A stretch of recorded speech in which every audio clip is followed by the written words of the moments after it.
এই সাপ্তাহিক traffic update আমরা প্রতি সপ্তাহে দেওয়া শুরু করেছি। তারই ধারাবাহিকতায় আজ আপনাদের শরণাপন্ন হয়েছি। আজ মূলত নেক্সট উইক, দ্যাট ইজ আগামীকাল থেকে যে সপ্তাহটি শুরু হচ্ছে, এই সপ্তাহের আমাদের ঢাকা মহানগরীতে ট্রাফিক ম্যানেজমেন্টের ক্ষেত্রে যে চ্যালেঞ্জগুলো আছে সেটি আপনাদেরকে জানানোই হচ্ছে মূল উদ্দেশ্য। আপনারা ইতিমধ্যে জানেন যে উচ্চ মাধ্যমিক পরীক্ষা চলছে। তো এ সপ্তাহে 3টি পরীক্ষা আছে। কাল একটি, 14 তারিখে, 16 তারিখে একটি, আর 17 তারিখে আরেকটি। এটি তো আছেই। তার পাশাপাশি আগামীকাল সপ্তাহের প্রথম কর্মদিবস, সেটিও একটি সপ্তাহের প্রথম কর্মদিবসে মানুষের সড়কে গমনাগমন বৃদ্ধি পায়।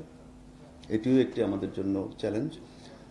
তার পাশাপাশি আপনারা জানেন যে 15 তারিখে, দ্যাট ইজ সোমবার, উল্টো রথযাত্রা আছে।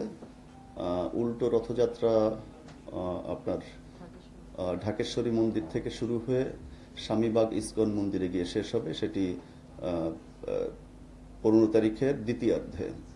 তো স্বাভাবিকভাবেই এই অঞ্চলে, শুধু এই অঞ্চল নয়, সারা ঢাকা শহরেই কিন্তু এই সনাতন ধর্মাবলম্বীদের গমনাগমন বাড়বে।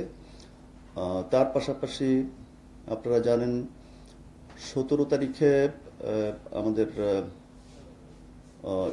মুসলমান ধর্মাবলম্বীদের পবিত্র আশুরা আছে, তাজিয়া মিছিল আছে। সেটি লালবাগ বিভাগ থেকেই, ইমামবাড়া থেকেই শুরু হয়ে ধানমন্ডি লেক পর্যন্ত পৌঁছাবে।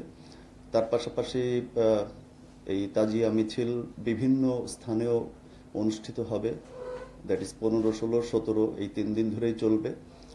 17 তারিখে তাজিয়ার মূল মিছিল, সেটি পুরনো ঢাকাতেও একটি হয়। তার পাশাপাশি মোহাম্মদপুর, মিরপুর এসব এলাকাতেও এই সময়টায় যানজট বাড়ার একটি সম্ভাবনা আছে।